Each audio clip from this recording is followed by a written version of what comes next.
Jadi air harus dijaga kualitasnya, kuantitasnya, dan kontinuitasnya.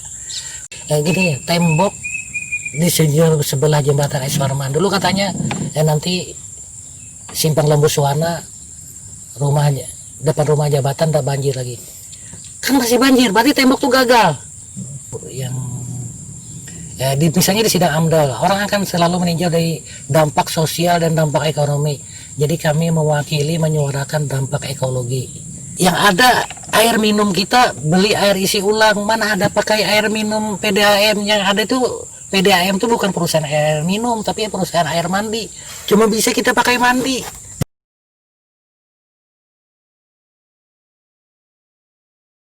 Dalam proses pembentukan kebijakan tata ruang kota, memang idealnya kan masyarakat dilibatkan gitu. Iya. Bapak dengan gerakan Bapak apakah juga ikut dilibatkan dalam? Kita pernah diundang, cuma kebetulan waktu itu baik saya maupun Misman ada tugas lain. Jadi waktu hari pertamanya kita hadir, tapi dari mendengar sambutan-sambutan kita sudah putus asa lah. Jadi begini, kalau kami berpikir alam ini memang untuk manusia, tapi kita harus berbagi dengan makhluk lain. Jangan serakah kita mau menghabisi untuk manusia saja. Dari sambutan itu saya sudah mendengar itu sudah mentah lah. Mau dibangun semua tanpa mempertimbangkan akibat dari alih fungsi lahan. Lantas dengan sudah direncanakannya pembangunan untuk di wilayah Das Karangmumus, bentuk perjuangan yang ingin dilakukan oleh gerakan ini selain memungut sampah, apalagi Pak? Kan setelah memungut sampah kita bangun sekolah sungai, lalu menanami pinggir sungai kan. Ini kami maksudkan sama dengan Pangkalan Pungut. Ini berikan model bahwa sungai yang namanya sungai itu kalau dibeton sampai ke ulu itu bukan sungai lagi, kanal. Jadi yang namanya sungai itu begini loh. Sungai itu ada sepadannya, di sepadan itu ada vegetasinya yang kami sebut riparian. Sungai itu ruang kehidupan. Jadi antara vegetasi jadi habitat, jadi rumah bagi habitat, jadi sumber nutrisi bagi habitat, begitu juga bagi di air jadi sumber nutrisi bagi biota. Jadi kita pengen memberikan contoh bahwa ini yang namanya sungai itu ruang kehidupan. Banyak makhluk hidup di dalamnya. Bicara sungai berarti kita bicara air kan. Air yang kita butuhkan tuh air bukan sekedar bersih tapi juga sehat. Jadi air yang sehat itu, air yang kita butuhkan itu air yang sehat, bukan bersih saja kan. Air yang sehat itu air yang menghidupi. Apakah Bapak melihat bahwa pemerintah makin kesini juga melihat apa yang gerakan ini lihat Pak dalam pembangunan sungai Karangmumus? Sebenarnya ya mereka melihat, tapi ini saya kira mereka terikat, terkungkung sama jabatannya kan.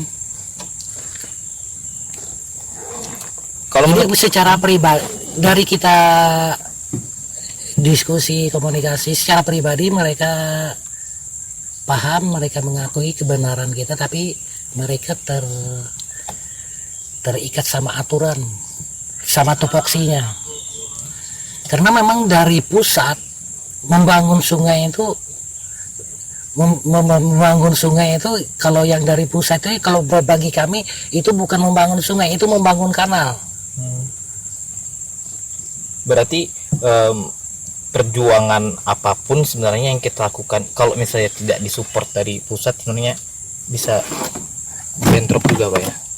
Sebenarnya ini kita menanami vegetasi di ini kan dikatakan palung sungai ini menurut PP nomor 23 kalau tidak salah tidak boleh. Tapi kami membangun, kami tanami, jadi kami pengen menunjukkan gitu loh.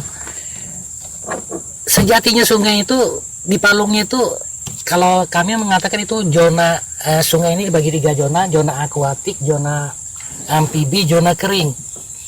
Zona amfibi yang dikatakan palung itu sekaya sekali dengan vegetasi. Dan sebenarnya sungai itu, jadi kami pengen menunjukkan aja sih, pengen menunjukkannya sungai yang sebenarnya itu, ini yang namanya sungai, ini yang sebenarnya sungai. Kalau tembok itu kanal, bukan sungai. Karena sungai di Samarinda sebagai sumber air bersih kita, jadi tidak ada teknologi yang melebihi daripada teknologi alam. Rerumputan yang di zona akuatik maupun amfibi itu punya semua berguna buat menyaring air, menyimpan air, buat nutrisi biotanya, habitatnya. Jadi sungai yang dibangun dengan ditembok, kemudian diuruk, berarti kalau setelah ditembok kan pasti diuruk tuh. Zona amfibi yang tadinya zona amfibi berubah jadi zona kering. Berarti vegetasi yang kita tanam dengan berubahnya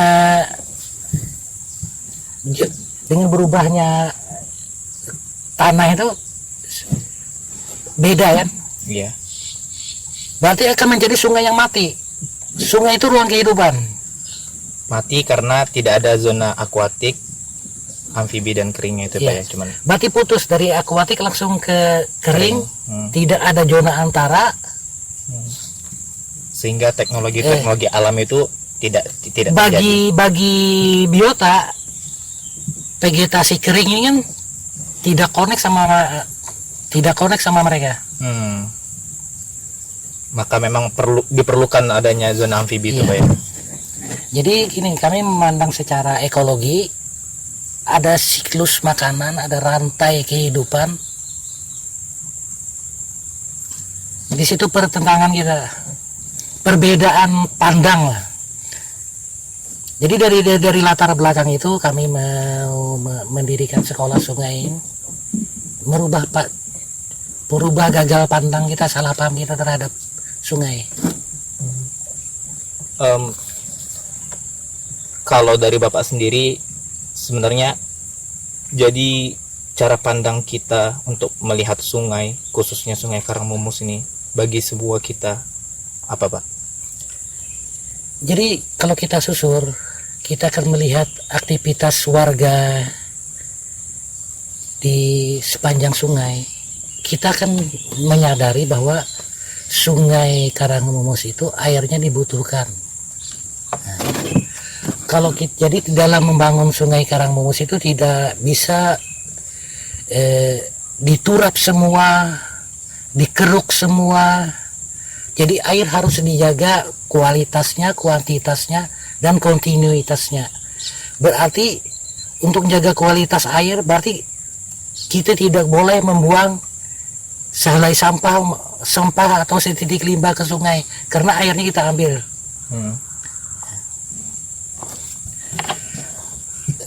Untuk menjaga habitatnya, berarti tidak bisa kita tembok semua kan, harus ada areal yang dengan vegetasi riparian, dengan vegetasi lokal yang aslinya, yang connect dengan biota dalam habitatnya, harus ada areal itu. Dan untuk menjaga kontinuitasnya, ketika sungai disodet, dikeruk, ketika di hulunya vegetasinya tidak dipulihkan, pengupasan lahan tidak, itu kan ketika musim hujan, air permukaan akan mengalir secepatnya ke hilir. Ketika kemarau, kita tidak punya cadangan air. Jadi banjir jadi membangun sungai ini memang harus menyiapkan ruang banjir, area yang itu akan berfungsi air sebagai tempat parkir air, sebagai tempat penyerapan air, sebagai cadangan di musim kemarau. Dan melihat pembangunan yang dilakukan oleh pemerintah serta mental masyarakat memandang sungai ini, Bapak. Jadi kami melihat baik pemerintah maupun masyarakat melupakan itu, mengabaikan itu. Maka selanjutnya Ya, untuk kepentingan ekonomi melupakan kerugian ekologi yang kita alami. Ini dengan hilangnya vegetasi lokal akan berpengaruh ke ikan, ke biota, akan berpengaruh juga ke habitatnya. Itu kan terjadi kerugian ekologi yang kita tidak sadari sebenarnya lebih besar dari kerugian ekonomi yang kita hindari. Maka memang gerakan ini hadir untuk membantu kita semua sadar. Ya, biasanya gerakan ini gerakan membangun kesadaran. Sampai kapan Bapak dan teman-teman akan Kalau terus berusaha kalau menyadarkan? kami sampai kapan kami mampu melakukannya, kalau dari anggota kami, sampai kapan kami bisa melakukannya? Nggak ada target jangka pendek gitu. Iya. Seperti memungut sampah, kami akan berhenti ketika warga sudah tidak buang. Dulu kita cerita di Pangkalan Pungut aja. Ketika kami mungut tuh kami ditonton. Baru kita ngelarang, dia tahu nih di area Pangkalan ini dilarang buang. Dia berubah waktunya, buangnya habis subuh. Jadi makanya waktu itu ramai sekali yang datang, sama-sama kita menguti. Itu bukan berarti kita berhasil, ya kan? Karena kita harus memunguti terus. Jadi berhasil itu ketika kalau warga nggak buang. Sebenarnya peraturan ada, jadi sebenarnya harapan kita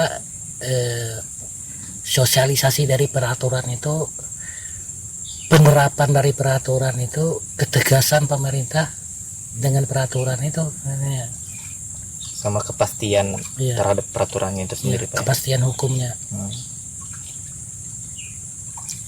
Jadi selama proses pembuatan peraturan juga tidak melibatkan masyarakat dan juga berubah-ubah pembangunan Sungai Karangmumus juga. Dalam SIDA, cuma ini saya kayaknya dikeluarkan nih. Mungkin Bang Mispan tidak diundang lagi juga. Tempo hari kan kita diundang jadi tim. Sebenarnya waktu itu kalau kami sih sudah sama Bang Misman, anggota kami lah, sudah tahulah bagaimana nantinya ini paling buat legitimasi bagi mereka untuk melaksanakan proyek mereka ya. Dengan kita diundang, ada di absen, ya biar kita dianggap melegalkan.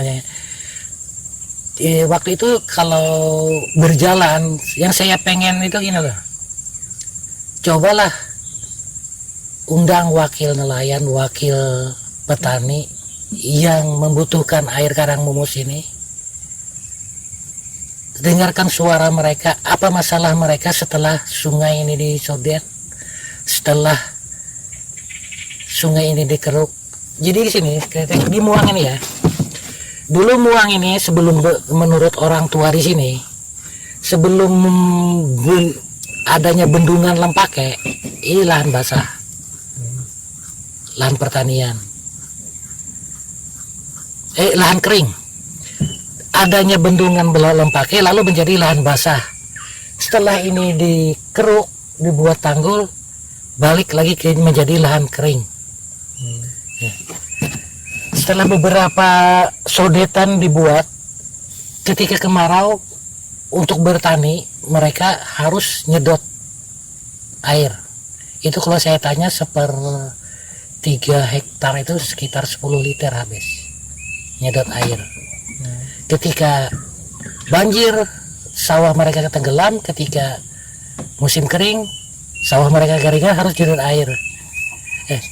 Harusnya mereka diundang. Setelah perlakuan terhadap sungai ini, apa akibatnya bagi mereka? Dan proses audiensi itu belum pernah terjadi. Saya kira belum pernah terjadi. Jadi pada waktu itu seandainya saya diundang, yang saya pengen itu cobalah dalam sidang itu melibatkan semua yang berkepentingan dengan sungai, dengan air, nelayan, petani, dengarkan suara mereka ya. Nah, bagi nelayan itu kita tanya, ketika nyusur itu ketemu nelayan kan kita mampir, Pak, dapatkah ikan apa? Dulu ada ikan apa aja Pak, sekarang apa aja? Kenapa sekarang gini? Mengerti kok mereka. Tapi cobalah dalam membuat peraturan mereka itu didengar. Jadi pembangunan yang kita lakukan ini, langkah-langkah yang kita lakukan ini, maksud kami benar enggak, berfungsi enggak? Menurut kami banyak pembangunan gagal fungsi. Kayak di dekat jembatan Gelatik ada pompa Semani kan? Buat apa itu pompa dibangun, rumah pompa itu dibangun? Orang air di sungai sama di darat ketinggiannya sama, mau dipompa kemana airnya? Untuk proyek selanjutnya harusnya kita belajar dari yang sudah gagal fungsi ini, bukan jadi melanjutkan lagi atau mengulang kesalahan. Gini, tembok di sebelah jembatan Eswarman dulu katanya nanti simpang Lembu Suwana, rumahnya depan rumah jabatan tak banjir lagi, kan masih banjir, berarti tembok tuh gagal. Berarti memang penanganan banjir termasuk pembangunan Sungai Karangmumus ini selain tugas yang berat memang juga jadi kalau menurut ya. kami bukan berlandaskan keilmuan ilmu alam, tapi berdasarkan politis untuk proyek. Jadi kita vegetasi yang bernilai ekonomi, misalnya kayak aren, ketika bukit dikupas, pohon aren akan habis, pohon aren. Padahal dari aren bisa kolang-kaling, air niranya bisa diminum langsung, bisa jadi gula. Kalau ada gula nira, coba lihat produksi siapa, Belgium. Padahal kita banyak aren. Harusnya potensi-potensi itu yang didorong Iya, ya. menurut kami bagaimana kita mempertahankan vegetasi, mempertahankan tidak jadi pengobasan, itulah yang kita kembangkan untuk ekonomi rakyat. Kan karena ditebang, karena dianggap tidak bernilai ekonomi. Sebenarnya kalau itu dikembangkan, kemudian bernilai ekonomi, mereka tidak akan menebang kan. Berarti memang itu ya Pak ya, harus punya persepsi yang sama ekologi untuk ekonomi. Untuk ekonomi. Jadi jangan kita melihat kerugian materi saja dari akibat banjir, tapi juga kita harus lalu kita melakukan ini proyek ini dan itu, dari proyek itu menghabiskan ekologi, jadi harus pertimbangkan juga kerugian ekologi. Pada intinya dari gerakan kami itu yang misalnya di sidang AMDAL, orang akan selalu meninjau dari dampak sosial dan dampak ekonomi. Jadi kami mewakili menyuarakan dampak ekologi. Sebenarnya dampak sosial dan ekonomi ini dipengaruhi juga oleh ekologi. Lingkungan yang baik kan akan kehidupan sosial akan baik. Jadi apa? Alam yang bersih sehat kan akan menunjang ekonomi. Iya. Contohnya air ya, semakin kotor air, proses pengolahan air di PDAM semakin panjang. Berarti air PDAM kan semakin mahal. Kalau air di Karangmumus bersih, kan mungkin sebagian warga tidak perlu pasang PDAM-nya, bisa sedot ambil dari Karangmumus. Seperti zaman dulu kan orang ngambil air Karangmumusnya cukup dikasih tawas. Sekarang itu loh, perusahaan daerah air minum, yang ada air minum kita beli air isi ulang, mana ada pakai air minum PDAM. Yang ada tuh PDAM tuh bukan perusahaan air minum, tapi perusahaan air mandi, cuma bisa kita pakai mandi. Benar. Kalau kita mendapatkan air dari sumbernya sudah bersih, mungkin PDAM bisa sesuai namanya memproduksi air minum. Yang disampaikan sampai ke rumah kita tuh air yang bisa diminum. Jadi jangan nyalahkan PDAM juga, karena memang mereka juga mengolah air yang memang airnya kotor sekali. Untuk ditambah lagi prosesnya sudah berbahaya bagi diri kita. Semakin panjang proses kan pasti dari setiap proses itu pasti meninggalkan masih zat-zat kimianya. Semakin panjang semakin tidak sehat masalahnya. Berarti pembangunan revitalisasi Sungai Karangmumus itu PR kita bersama, Pak ya? Ya, untuk itu ya memang harus merubah cara pandang kita terhadap sungai. Jangan memandang sungai ini sebagai tempat untuk mengalirkan air saja.